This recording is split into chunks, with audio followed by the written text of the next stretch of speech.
Hi, my name is Dr. Kate Crowley, and with my co-authors, Dr. Donna Valenti, Grace Sang, and Kristen Guest, we've created this webinar, Advanced Grammar Fundamentals for a Pluralistic Society.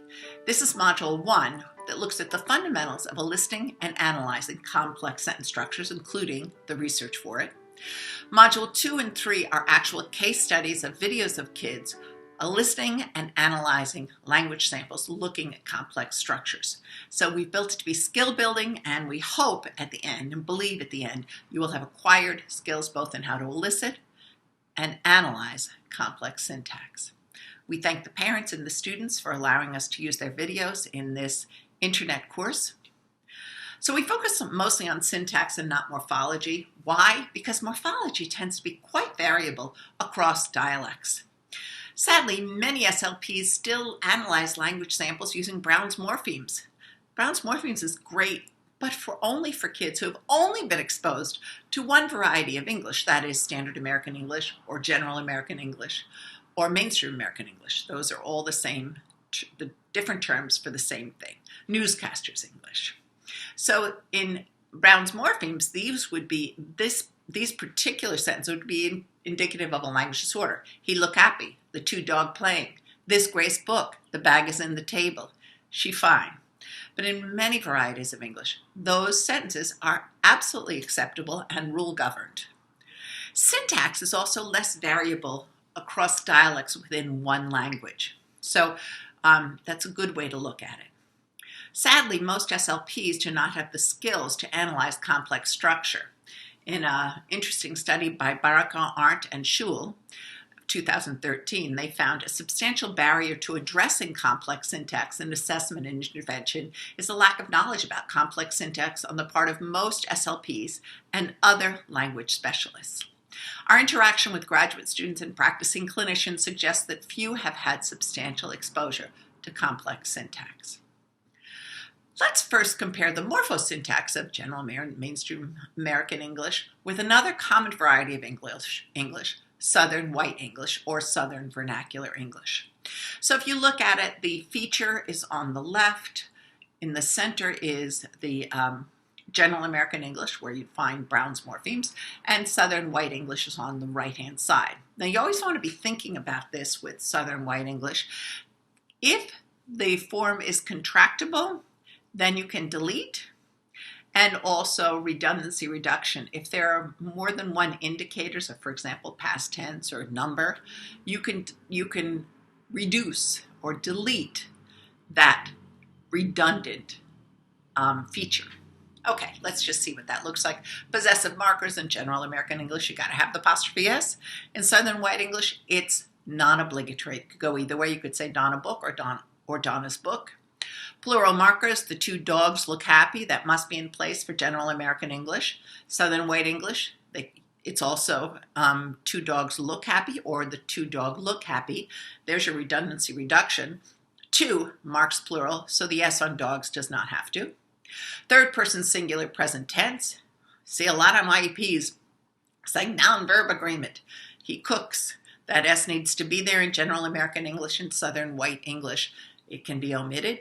Of course, the third person singular masculine pronoun subject is indicated by the he, and we don't need the S at the end. That would be redundancy reduction.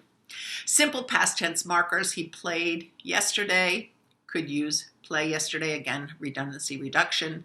Simple irregular past tense marker, we broke it in Standard American English. In Southern White English, we broke it, we braked it, we break it yesterday. So any of those would work. Are acceptable in that language variety of Southern White English. Comparative, they walk faster. In Southern White English, different variations. They walk more fast or they walk more faster. Those are both acceptable. Another morphosyntactic feature is the present auxiliary with present participle. So she is studying, we have to have that in General American English. In Southern White English, she's studying, the she and the is are contractible, and you can delete. So she's studying is perfectly acceptable. Similarly, with past tense auxiliary with present participle, she was studying. It cannot be contracted. She was studying, so the was has to be there. Past tense auxiliary with present participle and past marker. She was studying earlier. Now you got that marker that it happened in the past. So you can delete the was because you already know what happened in the past from the word earlier. Present tense copula. She is fine. In Southern White English, you can omit the copula. She's fine. She fine. Past tense copula. She was fine. She was fine. Here, you're not going to delete the was because you have no other indication of past tense. Past tense copula with past tense marker. She was fine last night. In Southern White English, you can delete the was. She fine last night, or she was fine last night. So that just shows you the kind of variability of Brown's morphemes and why we want to move away from that unless you're assessing a student or child who you know for certain has no exposure any other dialect of English, variety of English, except Standard American English. So why does syntax matter? Complex syntax is needed to meet the academic demands of the curriculum. We often refer to students, say, why is this child having trouble learning in my classroom? If it's a syntactic problem, we need to know how to figure that out, how to tease that out, and then how to address it. So we think about a syntax lens for language analysis. A clause is a group of words that contain both a subject and a verb. Clauses can be either independent, which is it stands on its own, I am here, or dependent. I am here because I want to see you. Your dependent clause is because I want to see you. There are three types of dependent clauses in English. There are adverbial clauses, adjective or relative clauses, and noun clauses. So let's just look at this. It's a third grade math problem. There are many of them like this. Do the students need a math tutor or a language tutor? Here we have it. Since he got up late, Jack could not take his usual train. He took the next train at 20 past 8 in the morning, which was 40 minutes later than his usual train. What time is his usual train? It's a fairly simple math problem, but because of the complexity of the syntax, it's much more difficult to understand. By the way, for purposes of this webinar, all of the independent clauses will be marked in purple, and dependent clauses will be marked in green. So why does syntax matter? What about a simple pre-K storybook, Make Way for the Ducklings? After Mrs. Millard had laid 8 eggs in the nest, she couldn't go to visit Michael anymore because she had to sit on the legs to keep them warm. So the independent clause is the sentence, she couldn't go to visit Michael anymore. The two dependent clauses are after Mrs. Millard had laid eggs in the nest and because she had to sit on the eggs to keep them warm. Second grade, but since reindeers are scarce, there was none to be found. Did that stop old Grinch? No. The Grinch simply said, if I can't find a reindeer, I'll make one instead. Again, the green show the dependent clauses, the purple show the independent clauses. What about this science one, a grade 2 science? You can tell, noun clause, how fast the wind is blowing by how the windsock is flying. The higher the windsock is in the air, the higher the wind speed. The lower the windsock is in the air, the lower the wind speed. Choose 2 windsocks from an illustration and figure out how much faster the wind is blowing in one than the other. So we have a bunch of different kinds of clauses, dependent clauses marked in green. Challenging for these kids. Here's another one. You can read this on your own. An example, lots of different, these are relative clauses primarily. If a student is having trouble in school, we have to figure out why. That's our job as evaluators. Is it syntax that needs to be developed? Look, a speech language pathologist who does not know syntax is like a surgeon who does not know anatomy. Wouldn't you want your surgeon to know basic anatomy before they went to do a complex surgery on your heart? Well, we're doing complex surgery on speech and language when we do an evaluation. We better know syntax. So here's some examples of adverbial clauses. Now, the test for an adverbial clause, it can be moved. Finish your homework before you go outside. There's different things it tells us. Time, place, clause, causation, condition, concession, and manner. So finish your homework before you go outside, or before you go outside, finish your homework. I do it everywhere I go. I have to study because I have a test, or because I have a test, I have to study. I would go if they go. Remember that the green are your clauses, in this case adverbial clauses, and they modify verbs. And the purple is your independent clause. They play with him. even though they don't like him. They play with him as though they like him, or as though they like him, they play with him. So you can move adverbial clauses from the front to the back and around. Here are the different kinds of adverbial clauses introduced by coordinating conjunctions: time, place, cause, condition, concession, and manner. There's others. Here's when adverbial clauses modify predicate adjectives. We were glad that you came. John and Anna are glad that they won. So you could say it, we are glad you came. John and Anna are glad they won. That can be expressed or understood. Modifying adverbs. I run more fast than he did. Remember our Southern white English form. Noun clauses function as a noun or a noun phrase. And when you're testing for it, you can substitute it for a noun clause. Okay, it can be a subject, object, object preposition, and predicate nominative. Who gave it to him is not important. So it is not important. Is not important who gave it to him. Can't move it around. He was aware of what we want. He was aware of it. I know that you tell the truth. These are what I want. So those are the different uses of a noun clause. And then, adjective or relative clauses. Adjective or relative clauses begin with a relative pronoun like who, whom, whose, that, which, and they are locked in place immediately following the noun it modifies.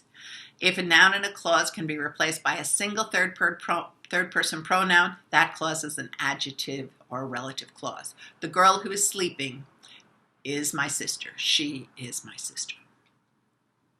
Here's some examples of adjective or relative clauses. The boy who won the race has red hair. Who won the race is your dependent relative clause. He beat the guy whom they want on the team. I saw the girl whose brother are coaches. I finally read his book. That won the award. The SLP who saw the patient was sleepy. Now let's look at the development of clauses. Now Brown had this in 1993, but they were very, we've modified them based on the research that came out since 73. So around 30 to 36 months, you get a noun clause. I know you like ice cream. I know who you are. The full sentence might take the place of the object of the verb. Simple infinitive phrases appear. I want to eat. And coordinating conjunction and appears. I told daddy and mommy. That's from 2.5 to 3. Then around same time, 2.5 to 4, compound sentences start to appear and subordinate clauses appear, like because, before, when, so, if. We've looked at them. School can be fun, but it can be boring.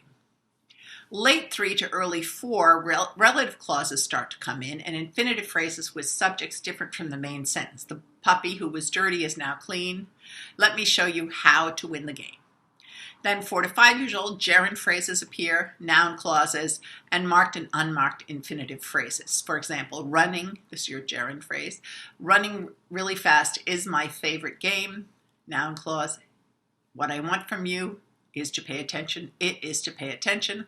We want it. We want what is best for you. And then I help my mother to bake pie. 5 years old, embedded clauses appear more often as the child gets older and as long as this language sampling tasks elicit that. So we're just looking for more and more embedded clauses, but you got to make sure you're eliciting them. Now, this was a study by Baracco, Arndt, and Schul from Vanderbilt. They looked at the development of clauses, and they tried to show how did they distinguish a typical development of complex syntax and disordered. Well, typical emerges between 2 and 3 years old, disordered 3 to 4 years old, proficient with complex syntax by the time they go into kindergarten, less proficient with complex syntax than age-appropriate, age-matched peers, uses a wide variety of verbs with a wide variety of complex syntax types, disordered, more limited combination of verbs and complex syntax types, typical, omission of grammatical features, typical error very early in development but resolved by entry into kindergarten, disordered syntax, more likely to commit grammatical elements of complex syntax, such as to go, they might omit to in infinitives, what or that in relative phrases, and even as up to 8 years old. Again, it's fairly relative. You have to know how to elicit and how to analyze. Caution clinicians. An evaluator must know how to elicit complex syntax forms, such as through expository language sample tasks. It's mostly all relative, so you must have clinical judgment on what typical is. You must know the quality of the child's educational background to see if there's academic language, the ability to problem solve, make inferences, synthesize, evaluate, which all require complex syntax. They have the opportunity to develop that. And you must know the child's linguistic background. Is the child just learning the language variety used in the classroom? And then that is going to have different implications for why that child is having trouble in the classroom or why that child doesn't have complex syntax in place. So that's the end of 1A. Please join me to webinar 1B, Advanced Grammar Fundamentals for a Pluralistic Society. Thank you.